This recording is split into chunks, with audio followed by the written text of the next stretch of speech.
Mesdames, Messieurs, bonsoir. Ce jeudi 25 avril, nous allons échanger sur la certification qualité d'un établissement public ou service public. À cet effet, j'ai reçu dans cette tribune 4 intervenants. Il s'agit de Madame Okuya Ikia, directrice générale de la qualité du service public.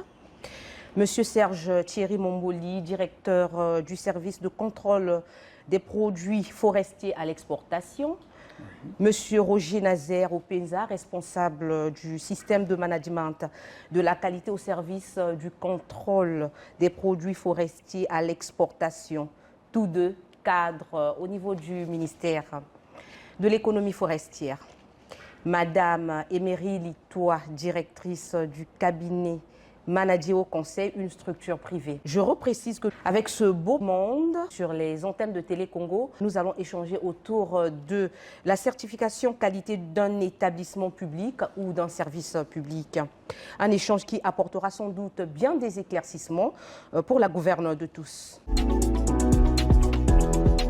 Merci, chers invités, d'avoir bien voulu être avec nous. Question première va être une double question. Je sais qui, en ce moment, préoccupe un certain nombre de gens.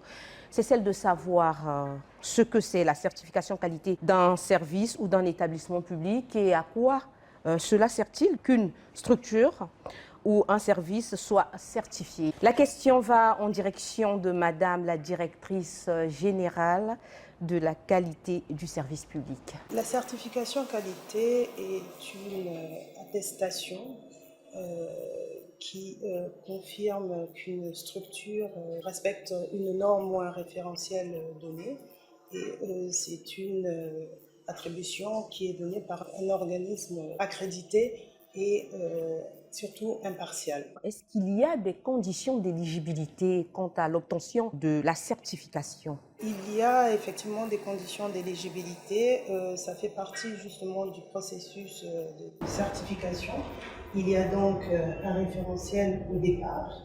Il y a un diagnostic qui est fait en amont.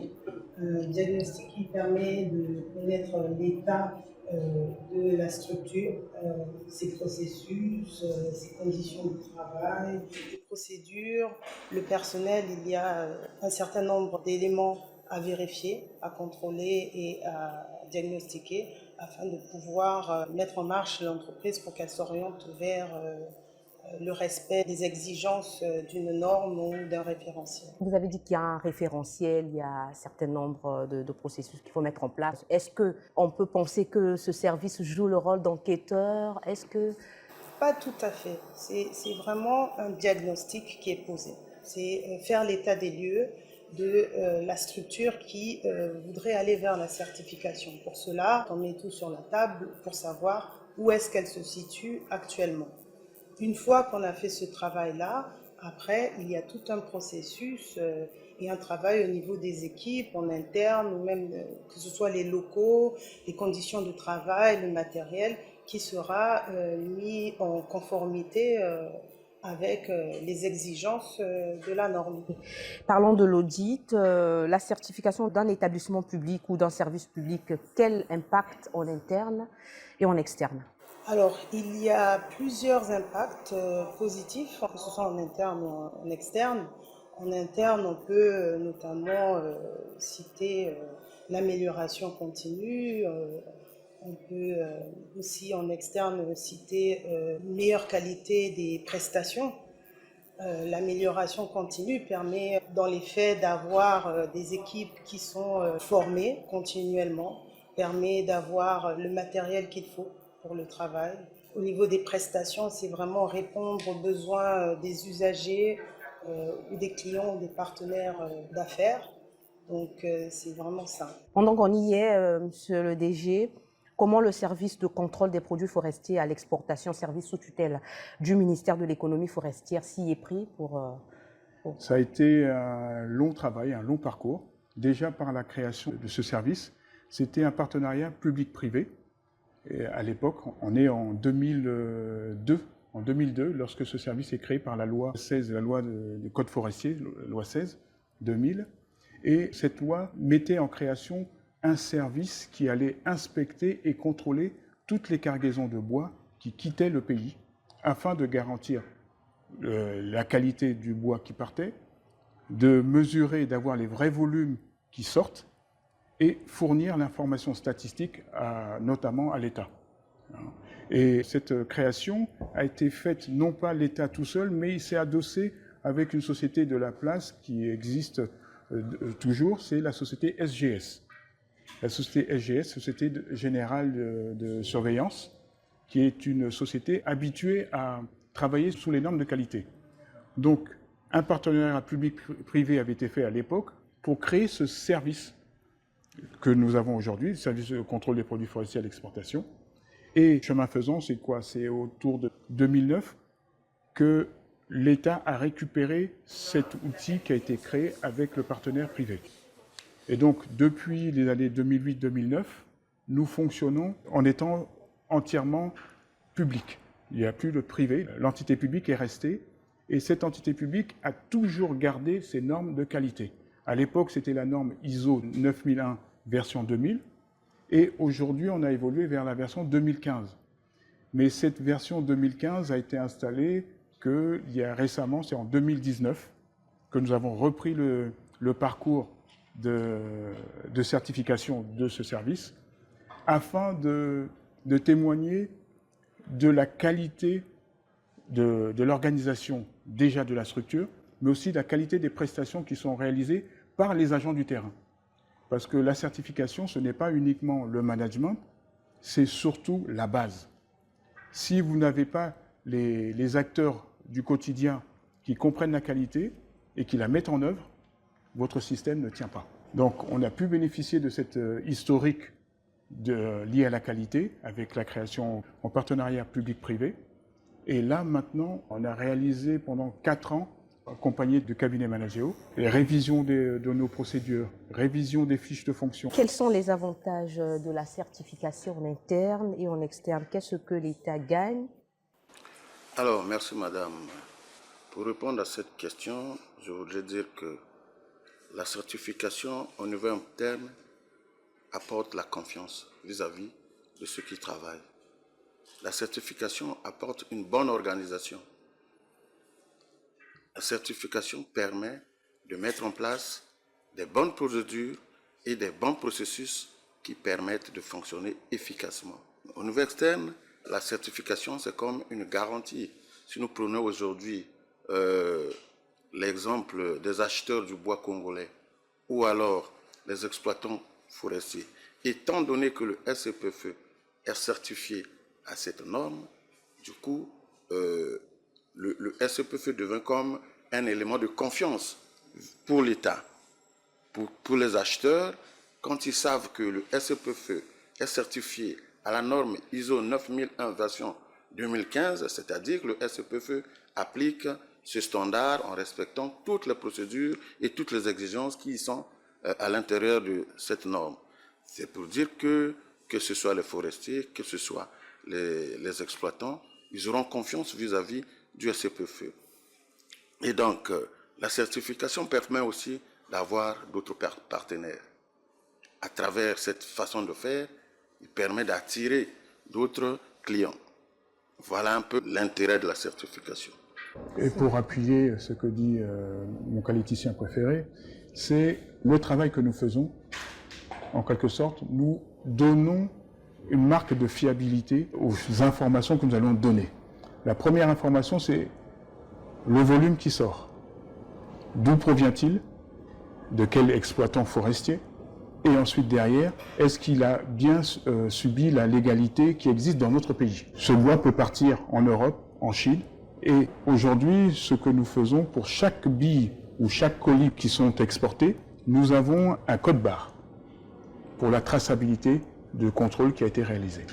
Donc cela certifie pour l'État d'avoir la réelle information et les vraies quantités qui sont négociées chaque jour. Et alors, que gagnent les forestiers? Le forestier, c'est déjà de pouvoir savoir que sa cargaison ou ses volumes qui sont exportés ne sont pas contrôlés arbitrairement. Nous suivons des normes bien précises, des normes de la TIBT, Et nous sommes impartials quant à notre travail. Nous ne favorisons pas un forestier par rapport à un autre. C'est les mêmes pratiques pour tout le monde. Et nous réalisons une méthode d'audit avec ces forestiers, puisque nous contrôlons leur cargaison en aveugle, sans savoir exactement ce qu'ils nous ont donné ou déposé dans l'espace où nous devons contrôler. Donc nous le faisons en toute objectivité. Nous allons faire un bond en arrière. Monsieur Penza nous parlait tout à l'heure. Il est préférable que les employés s'approprient cette démarche pour la certification. Et dans le cas où les administrés n'adhèrent pas à cette démarche, qu'est-ce qui arrive? Bon, en fait, quand on met en place un système de management de la qualité, c'est tout un long processus. C'est pas tout de suite aujourd'hui qu'on met en place que tout le monde s'approprie. Donc il y a un long parcours. Il faut des formations à chaque fois. Il faut renouveler les connaissances à tout moment dans le sens de la qualité. Il faut mettre en place des procédures. Ces procédures-là, ils doivent les approprier et les connaître puisque c'est le travail qu'ils font du jour au jour. Ils doivent connaître les éléments d'entrée, les éléments de sortie. Qu'est-ce qu'à la fin, ils sortent comme éléments après leur travail. Donc, pour que le personnel s'approprie de cette démarche, c'est la formation qu'il faut mettre en place. C'est chaque fois, il y a même tout un programme qui est mis en place, les programmes de sensibilisation.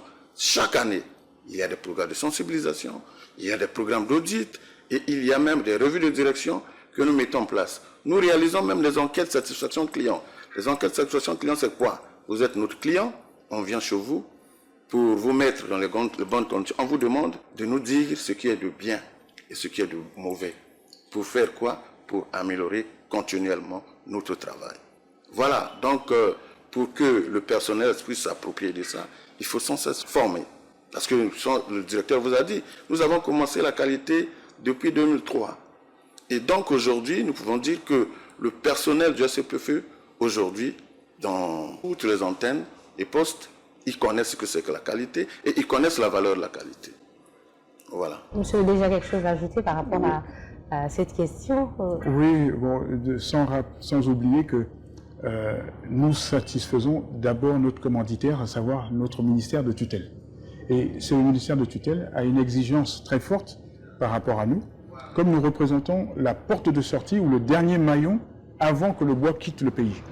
Donc l'exigence est très forte à notre niveau. Et d'où l'intérêt d'avoir mis en place ce système de qualité. Vous devez faire des déclarations, des déclaratifs, etc. Pour que tout soit maîtrisé. On parle de contrôle dans le sens de maîtriser l'information. Si je peux rappeler, c'est dire que lors de la signature de la convention et dans le document de la convention, vous allez voir qu'il est écrit en noir et blanc que le SCPFE, à terme, c'est-à-dire après le programme, doit être un service certifié. Donc c'était déjà les instructions que les autorités ont données dès la création, en demandant à la SGS de mettre en place un système qualité dans le service. Et demander à la SGS que ce service-là, quand il va chuter, il faut qu'il soit un service certifié. Bon, à cause de quelques aléas, le SCPFE n'a pas été certifié. Et voilà que de 2020 à aujourd'hui, nous avons intensifié ce que je vous ai dit, les formations, tout ce qui est exigé dans la norme pour qu'aujourd'hui, nous soyons certifiés. Nous avons été certifiés, je reprends, nous avons été certifiés l'année dernière, au mois de septembre. Septembre 2023. 2023. Ouais. Donc après 4 audits à blanc. Donc coup sur coup, pour parvenir au résultat attendu. Donc c'était des efforts, ça a été revu, il y a plusieurs systèmes d'audit à blanc, du plus souple au plus sévère, et qui ont permis de donner ce résultat et d'être certifié l'année dernière. D'accord. Je voudrais rebondir en fait sur ce que ces messieurs ont dit concernant la volonté des autorités de l'État de mettre en place des organismes qui soient certifiés. Il faut rappeler qu'un des grands gains pour l'État congolais, c'est de pouvoir rehausser la signature pays, l'image du pays à l'international. Quand vous avez des services publics ou des établissements publics qui sont certifiés conformes aux normes internationales, ça permet de mieux se positionner sur le marché international face aux partenaires financiers éventuels. Ça permet d'avoir une meilleure visibilité, une meilleure crédibilité aussi. Madame la directrice, il y a une question qui me vient à l'esprit. Est-ce que la certification va également jouer sur la zone de libre-échange continentale? Parce qu'actuellement, les États sont en train de beaucoup parler de la zone de libre-échange. Je voulais savoir. Parfaitement. Comme je l'ai dit tout à l'heure, avoir des services publics qui sont certifiés, qui sont conformes à un référentiel ou aux normes internationales, ça permet d'avoir une meilleure attractivité, de mieux se positionner sur le marché international. Donc, quand on a en face de soi des partenaires qui sont non certifiés et d'autres qui sont plutôt certifiés, on a tendance plutôt à aller vers ceux qui respectent les normes internationales parce qu'il y a une garantie, il y a une confiance derrière. Donc, c'est un intérêt pour l'État congolais d'avoir des établissements publics certifiés. Tout à fait. Et si je peux rebondir pour la zone de libre-échange, la certification ne concerne pas que les organismes privés, mais publics également. Parce qu'on va être confronté à des échanges de produits, comme a dit M. Mambouli, ou de services. Et si à côté, vous avez des entreprises qui sont certifiées, avec des produits qui ont des process contrôlés, ils ont un avantage concurrentiel par rapport à vous. Est-ce qu'il y a, en matière d'exportation du bois, est-ce qu'au niveau de l'Afrique centrale, par exemple, dans la zone CEMAC, est-ce qu'il y a une concurrence? Et c'est en cela que au niveau de le service l'exportation, contrôle qualité doit jouer pleinement son rôle pour que le Congo, évidemment, tire son épingle du jeu. Son épingle du jeu. Exactement. Par rapport au bassin du Congo lui-même, nous représentons qu'à peine, nous sommes la troisième entité. Première entité, c'est la RDC, c'est elle qui a tout le volume. C'est clair. Ensuite, le Cameroun. Et le Gabon. Et, j'allais dire, on était troisième, non, il y a la Centrafrique et le Gabon. Nous avons beaucoup de forêts, mais on ne peut pas tout couper. Il faut gérer de façon durable toute cette forêt. La concurrence qu'il y a entre les pays de l'Afrique centrale doit être une concurrence maîtrisée également aussi. Pour éviter regard de la protection de l'environnement. Exactement. Mais il faudrait revoir un peu ce système. Récemment, nous avons eu des décisions lors de la réunion des ministres de la COMIFAC, c'est l'organe de gestion des forêts de l'Afrique centrale, CEMAC, plus la RDC, qui fait que ce marché va être de plus en plus, non pas par pays, mais pour la zone. Donc nous devons aussi avoir des produits de bonne qualité. Parce que nous sommes, certes, nous avons beaucoup de forêts, mais nous n'avons pas autant de forêts que la RDC, par exemple. Quel est l'élément qui va permettre à ce que nous puissions avoir un avantage concurrentiel? L'un de ces éléments, c'est la qualité. La qualité dans tout son sens. Ça va du produit jusqu'à l'organisation. Et c'est ça qui fait la différence. Et ce qu'il faut rajouter aussi, c'est que c'est fini, le travail est terminé, parce que chaque année, vous avez des audits. Il faut maintenir cette certification, effectivement. Oui. Et il faut même améliorer, ce qui vous impose une certaine rigueur. Et ce qui permet de rassurer, justement, comme a dit madame, les partenaires. Ce qui est important aussi, il faut ajouter, c'est qu'au SEPFE, que ce soit du premier agent au directeur, tout le monde s'est approprié de cette démarche qualité. C'est ça l'efficacité. Quand tout le personnel s'approprie en démarche qualité, en ce moment-là, les choses vont de l'avant. Et c'est ce qui a fait que le SEPFE puisse être certifié à travers tous les outils des exigences de la norme, les procédures, les processus, les indicateurs, les audits. Nous avons eu à avoir beaucoup d'audits à blanc et des audits de certification.